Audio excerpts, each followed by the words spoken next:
All right, we've got a 67 Vibro champ that just came in. Original 2-prong plug. Of course, it's broken, so good luck plugging that in without getting zapped. I'll be very, very careful for what I'm about to show you. But what I want to show you is that with this connection, you can plug this in either way. Your hot and your neutral can be reversed, which means you can have a live chassis. So I'm going to plug it in one orientation. And with the amp off, let's measure the AC potential from the chassis to ground. So with the red prong, I'm going to go to the ground on the chassis. I'm going to get the cable straightened out. And with the black plug, I'm going to go into the black ground point on the outlet, power strip in this case. Yeah, 118.5 volts potential between chassis and ground, which means that if I plug a guitar into here, the strings will be at the chassis potential. So if I were to have this guitar plugged into a guitar and grab a mic stand where the mic is plugged into the PA, I could get electrocuted. I could get shocked. As to how bad it would be, whether I would feel it, whether it would be like a spark on a doorknob when it's really dry in the house, or whether, potentially I could be injured or just experience severe pain.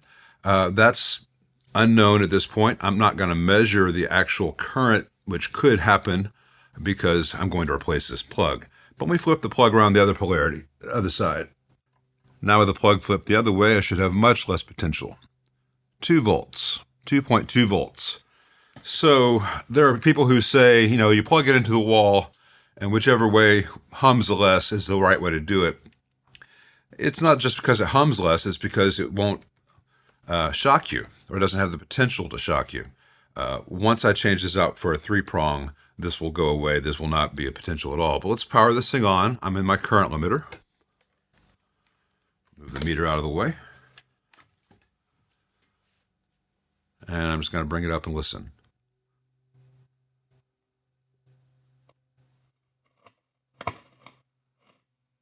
All right. There's some hum, probably from the old filter caps.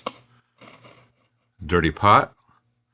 I'm going to plug a guitar in and just see what kind of signal we're getting.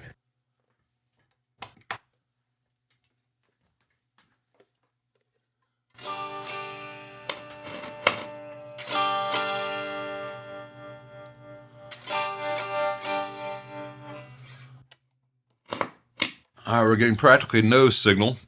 Let's see if we just have a bad preamp tube before we worry about it too much.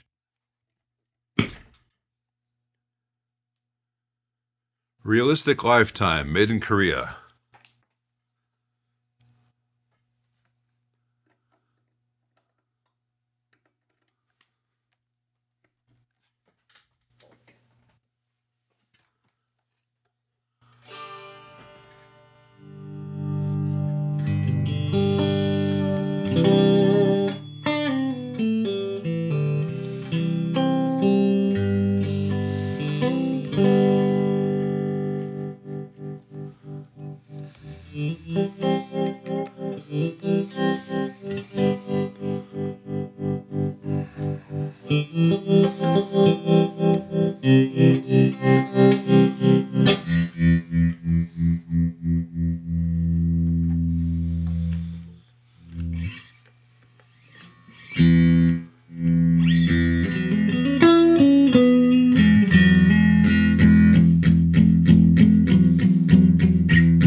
Hearing just a little bit of buzz, I think, from that speaker. I think might be time to change out that speaker.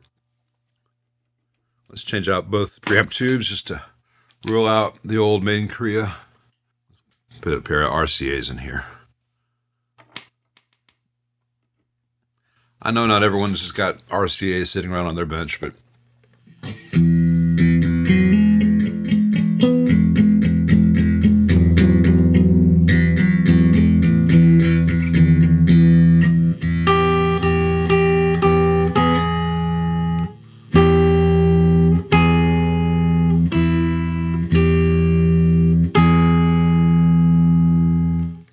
little bit of beating there on, I'll call it a minor 10th to a major 10th. Anyone want to argue with me over that? You know, E against a G versus E against a G sharp, though they are 2 octaves apart. Let's take this out. I'm pretty sure I'm hearing some tired caps, but at least the amp is not dead. This little caps nut here that was on this screw had fallen down into a little pocket in the Tolex that's behind this cleat. There's just a little gap. I had to fish it out. Anyway, let's get this thing out of the cabinet.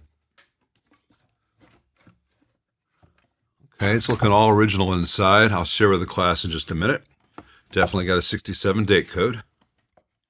You can see a lot of dirt and dust embedded in the grain of the Tolex. This is what it looked like when it was new. The owner wants to know if I can clean this up for him. I'll be glad to. I'll show that in a separate video. Pretty simple ways to clean Tolex on old Fenders.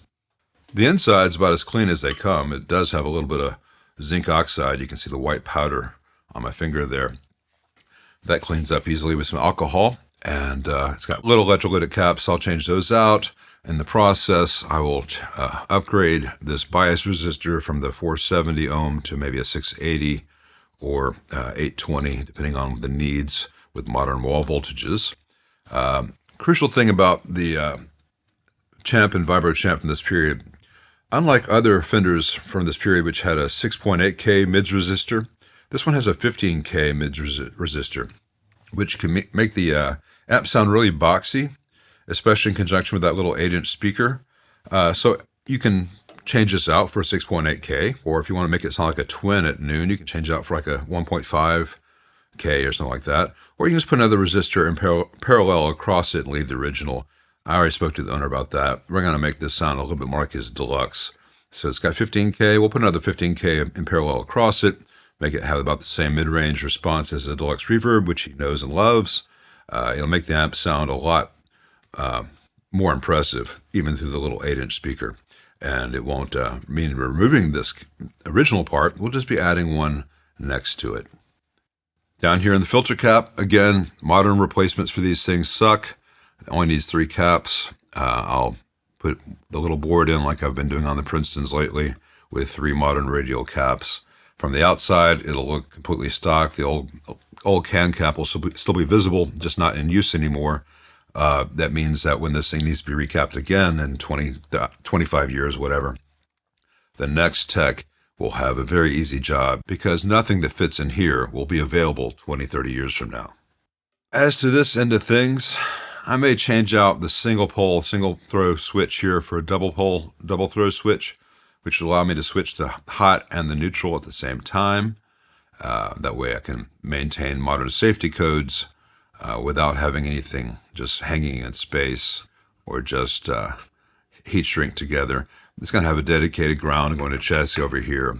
The death cap will go away. You've seen this before. It all makes sense. And this is one of the rare times where I tend to leave the transformer mounted hardware in place. This transformer doesn't weigh that much. This chassis has not been deformed by it. It's not going to put too much stress on it. I will take all this apart, clean everything, retighten it. This should be fine. No need to reinvent that particular wheel. Once all that's done, we'll make sure that the output tube and rectifier tube are 100%. They seem to be fine. And V2 that I did change out is probably fine. The Korean one is probably built better than the ones today. Just the one on V1 was very much not fit for service. Anyway, this will be another little fun one, though not very challenging in this case. I'll take it. Thanks for watching.